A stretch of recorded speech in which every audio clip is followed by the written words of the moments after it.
게 별반 다르지 않다. 이게 지금 언론의 형식. 그러다 기자들이 그러니까 돈도 있어, 권력도 있어, 이런 갑질이 막 나오는 거죠. 그래도 조중동 경향 한겨레 하면 규모 면에서는 그래도 5대 언론사 아닙니까? 근데 그 5대 언론사가 그 정도면 모든 언론사들이 그런가요? 어떤가요? 아니, 또 그렇잖아요. 언론사가 이제 굉장히 많지 않습니까? 예. 지금, 재작년 기준, 예. 뭐, 작년 그 백서에는 나오지 않은데, 아직까지는 예. 이제, 뭐, 올해 한, 뭐, 다음 달 정도면 나오겠죠. 우리나라 인터넷 신문사가 무려 9,000개, 그러니까 8,000 몇 개인데, 지금 보면 이제 9,000개, 10,000개에 육박할 것 같아요. 10,000개요? 그러니까 이게 너무 진입장벽이 낮으니까, 수많은 언론사가 생기다 보니까, 이게 다 돈을 벌지는 않잖아요. 그러면 사실은 열악한 신문사들도 많이 있어요. 아니, 언론사가, 인터넷 언론사가 뭐 많을 거라고 생각했지만, 10,000개가 될 거라고. 아니, 그 다음에 뭐 지방지들도 많고 하니까 예. 이들이 다 지금 좀 전에 말씀드렸던 사례만큼 이렇게 예. 다 여유롭지 못하니까 음. 뭐 거의 박봉이고, 이들이 살아가기 위해서 뭐 진짜 웃지 못할 이런 처절한 사례들도 많이 발생하는 거죠. 그러니까 예. 어떤 일들이 있었습니까? 아니 뭐 예를 들어서 그 대부분 본사는 서울에 있지만 공장들이 다 이렇게 지방에 있잖아요. 그러면 기자가 카메라 하나 들고 새벽부터 그 공장의 그 하수구를 하루씩 기다려요. 카메라 하나 들고 그냥 폐수야 나와라, 폐수야 나와라. 그래갖고 기다렸다가 공장 하수구에 그 카메라 하나 들고 있다가 폐수가 나오면 찍는 겁니다. 이거 왜 찍겠어요? 자, 내가 이거 낼 거야. 기업한테 그렇죠. 기업에 협박을 하는 거군요. 그렇죠. 그러면 이제 뭐 하길래 이걸 왜 협박하겠어요? 쓰러지만 나옵니다. 네.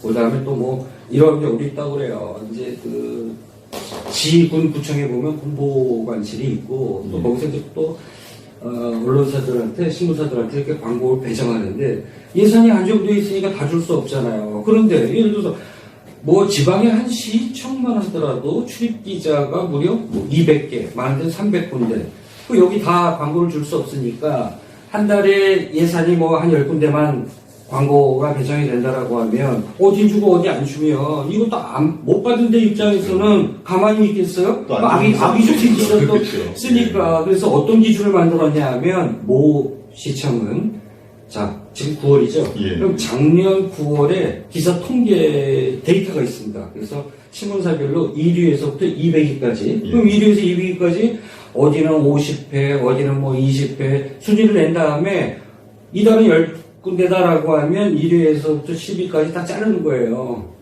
근데 이 기자들이 이 관행을 야 그나마 이게 공정하고 균형이 있다라고 그걸 따르는 거야. 그냥 있을 수 없는 거죠. 그러니까 그 시청이 하루에 보도자료를 10개를 내보내면 기자는 그냥 안 뒤지려고. 왜? 광고 받으려면, 그러니까 내용을 안 보는 거예요. 그러니까 기사 내용을 안 보고 기사를 몇 개 냈나 개수만 보고 매기니까 그냥 기자들이 그냥 보도자료 나오는 대로 그냥 뭐 10개면 10개, 15개면 15개. 아, 이게 현실이에요. 시청. 200짜리, 300짜리 광고 하나 받으려고. 시청에서는 그 출입하는 언론사들에게 네. 보도자료를 이제 홍보하기 위한 네. 그 보도자료를 주는데 그 보도자료를 얼마나 많이 써줬느냐. 예. 그 많이 써주는 언론사들한테 홍보비를 아이고, 그뿐만이 광고비를 많이 아니고. 배정한다. 저거 말씀드린 거 다 예. 반복되는 건데. 예. 또 내가 또 뭐 이런 것도 있어요. 예. 지방에서 그 아파트 분양하려면 예. 그 지방에 그 신문사들 많이 있잖아요. 근데 뭐 이 신문사들한테 밑보이면 어떻게 되겠어요? 예. 뭐 공사하다 보면 뭐 민원 문제, 분진 문제 시끄럽게 할 거 아니겠어요? 그러니까 지방에서 분양을 앞두고 있으면 예. 이제 이걸 다 줄 수가 없잖아요. 그럼 이제 지방에도 또 뭐 간사단이 있어서 간사를 불러서 자 우리 예산이 3억인데 예. 뭐 10군데 나가든 20군데 나가든 알아서 좀 배분해달라고 아예 위탁을 합니다. 그러면 편한 거죠. 그러면 이제 간사가 쭉 불러갖고 자기 나름대로 A, B, C가 나누면서 니네는 500, 니네는 300, 니네는 200 이렇게 나누어서 그래야 말이 없다고 그래요. 그러니까 이게는 보도는 뒷전인 거고 예. 뭐 그렇게 해서 먹고 살든가. 기자들의 입막음 하기 위해서 어떻게 해서 그렇죠. 그냥 공정하게 그렇죠. 해주기 위해서 그리고 또 이런 경우가 있는 겁니다. 그 민원 해결 참고로 기자들이 그 참고 역할을 해요. 그러니까 일반 시민들이 공무원들하고 접촉하기가 그렇게 쉬운 환경은 아니잖아요. 근데 예. 기자들은 뭐 마음대로 뭐 공무원들 담당 공무원 접근할 수가 있으니까 기자를 통해서 청탁을 넣는 거예요. 그럼 기자가 그 결국 뭐예요? 브로커지.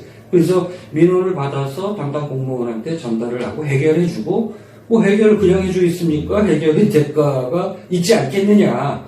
근데 저는 뭐 오늘 이 방송 예. 좀 내면서 사실은 내심 이런 것도 좀 찔려요. 야, 이것도 우리나라 언론사, 신문사 기자들의 또, 내가 또 완전히 그냥 공격 대상이 되겠구나.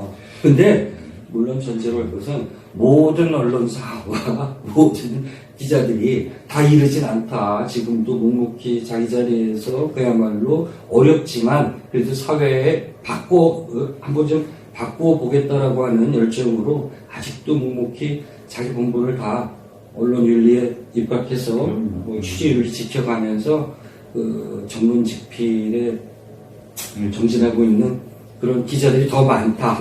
뭐 이거는 분명히 전제로 합니다. 예. 제가 들었던 사례는 참 이러이러한다. 그러니까 이렇게 기레기 욕도 먹는다. 미꾸라지 몇 마리가 탕후를 만든다는 말이 있지 않습니까? 재밌는 미꾸라지가 예. 하나 또 최근에 발견됐어요.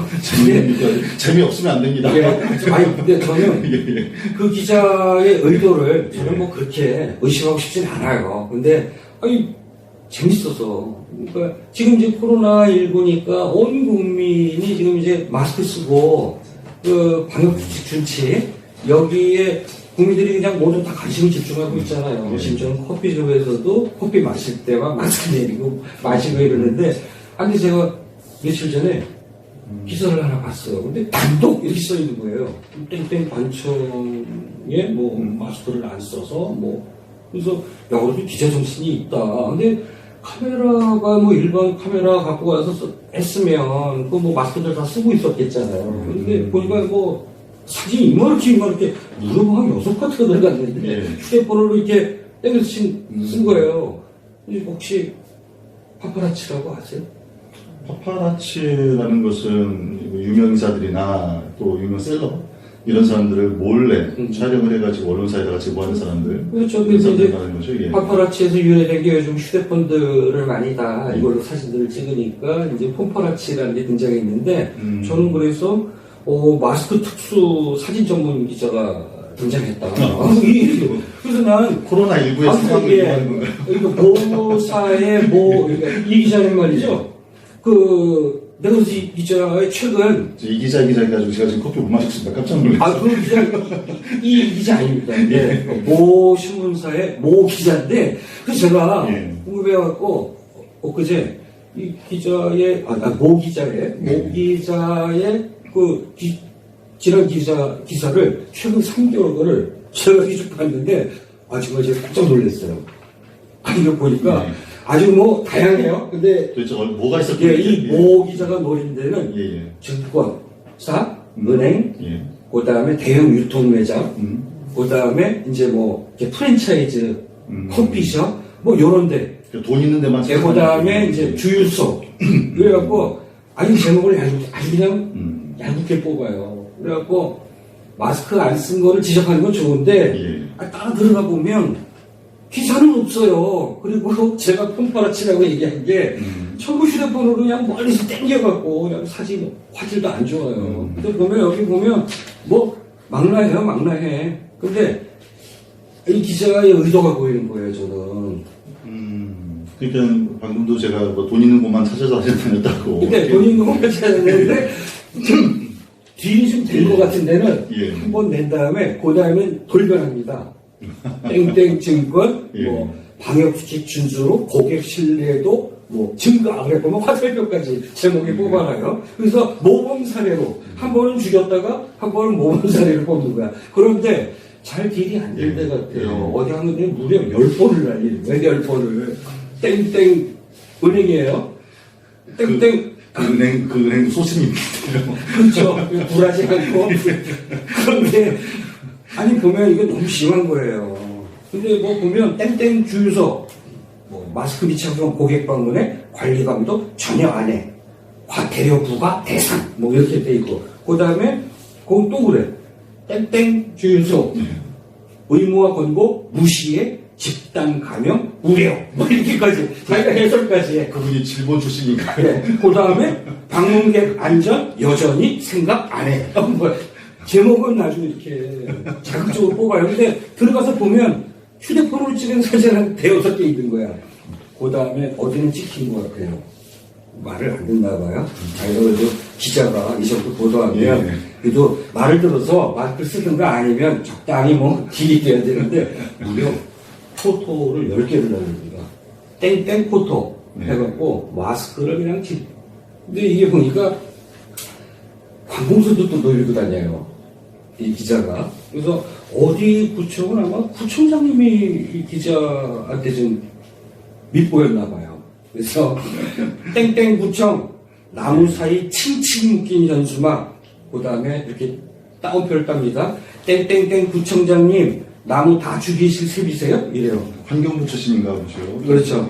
그 다음에 땡땡 포토 땡땡 구청 나무와 전봇대에 걸린 현수막들 그 다음에 땡땡 구청 요번에는 딱 제목에 딱 요것만 들어갑니다. 땡땡땡 구청장님 이거 실명이 들어갔어요. 땡땡땡 구청장님 나무 다 죽어요 이렇게 써놨어요.